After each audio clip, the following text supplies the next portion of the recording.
It's time for us to talk about how Donald Trump is rewriting and has rewritten civil rights to benefit white people. But before we lean all the way into there, I want to talk about I want to add a little bit more to this part of the conversation. These people that you speak of, MAGA specifically, are their sense of entitlement to indeed this country, their country, is wild. Okay, it's so wild.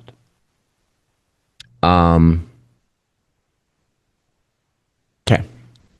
So I have a house that's not too far from it's now called the SRP Salt River Project in Phoenix, Arizona, the canals. Okay.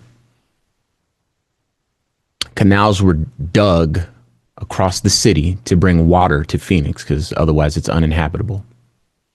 These canals were dug by the Hohokam people. I think something like 2,000 years ago. The canals that are still used today. I could walk out of my house and walk down the street and see the canals. The canal system spans the entire city. You know that, Q. It's what makes Phoenix a livable place. 2,000 years. Now, America was founded in 1776. Okay. So that is not 2,000 years ago. And that was just when the canal system was dug in this one part of the country that is not as hospitable as other parts of this country. People have lived in this country for so long that indeed the United States of America is just a blip on the radar. And I also want to add, for that sense of scale, empires have risen and fallen. And the time in between when those empires were in power sometimes spans hundreds, sometimes spans thousands of years. Regimes specifically within empires. And it feels like the framework of this country was put in place by the founding fathers to prevent the fall of an empire due to the conceit and the entitlement of a segment of the population who wants to be greedy, who wants to take things for themselves and shun the lower class. This is MAGA. And the framework for this country was built on the lessons of the Roman Empire, which was built on the lessons of Egyptian empires that existed thousands of years before Romans were ever even thought of, before Rome even existed as the name, had the name Rome. So,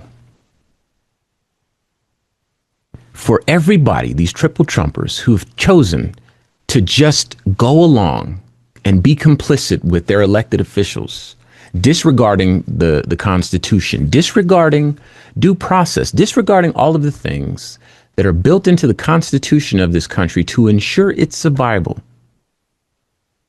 Thousands of years before this land was fruitful and hosting people. We've been here a few hundred, a blip on the radar. For those MAGA people to lean into their entitlement, to disregard the Constitution that was meant to prevent the very thing we're dealing with. Not only are you slapping all the founding fathers in the face, you're shooting yourselves in the foot. Yes, you may win for this lifetime with that Supreme Court and this president. But did you win? Absolutely not. The Constitution was to protect ourselves and our posterity. Look it up. The only reason I know the word posterity is because I had to learn it in the 4th grade when I had to learn the preamble to the Constitution of the United States of America. And you threw it out the window so that you can be comfortable in your old age, because in your mind, Donald Trump is going to help you keep your country from the immigrant invaders. Are you serious? And this is why Donald Trump loves the uneducated. Because people like me, people like you, Q, people that are educated. I had to go to school. I went to school for 19 years. have a master's degree. I'm not an uneducated and I'm not an uninformed person, nor is Q. Make no mistake. But we have the context, we have the framework to keep our entitlement, to keep our conceit in check. Not to mention, we have the history of this country.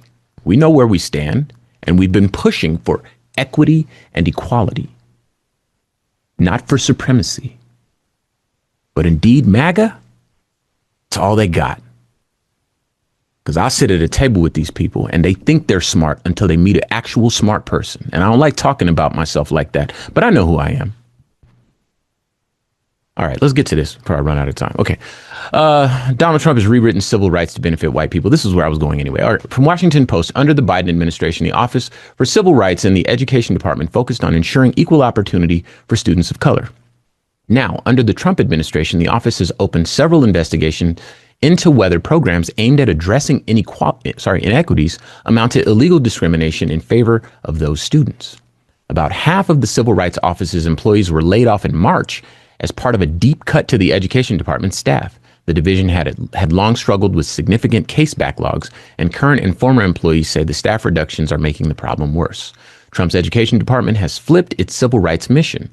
The department is investigating allegations of minorities receiving unfair advantages. The Trump administration's Education Department is prioritizing allegations that transgender students and students of color are getting unfair advantages in schools and colleges while a backlog of other cases grows. The Education Department's Office for Civil Rights is so short-staffed that some attorneys have as many as 300 cases, making it impossible to devote attention to most of them, current and former employees said. Fewer cases are being closed, and 90% of those resolved were dismissed, typically without an investigation, up from 80% last year, according to data obtained by the Washington Post. In choosing its targets, the administration is not just picking different priorities than its predecessors, it's flipping the interpretation of civil rights law in the opposite direction. All right, I've said way more than enough. Q, anything here? I mean, it's more of the same from this president and his base, right? Like there's those who want to pretend that they're confused by this. And again, this reverse civil rights using the language and the legal precedent of policy and movements that were designed to give those that are less fortunate and perpetually marginalized a fair shot at the American dream is all men are created equal, right? Is now being flipped to take everything away from those same groups. Because again, the oppressor is now the victim. So for anybody that's still confused by the clapback or this segment, Rams and I can make it very, very plain for you. If accountability feels like annihilation, if equity feels like persecution, that is not because you are oppressed. That's because you finally have the mirror turned your way. Boom. So I don't know that there's a lesson that we can teach Rams. Like all we can do is amplify this message and point out again the blatant, flagrant hypocrisy with the entire movement, the entire administration, and that man at the head of it. But the saddest part, and you say this with a glimmer of hope, and I cringe almost every time. Eventually, Donald Trump will expire. Oh, yeah.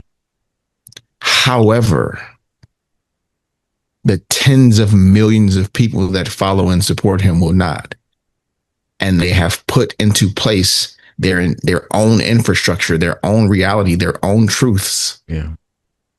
That are kind of impenetrable at this moment. Like I guess we all have to wait to see how we get out of this, or if. But I just wanted to shine some light, and I think we just wanted to shine some light on how we got here. The entire thing is because we got to take a step forward, and they didn't like that. That's it. And here we are. And everybody that thinks that DEI stands for didn't earn it, I can assure you they haven't walked legitimately in the shoes of Black people.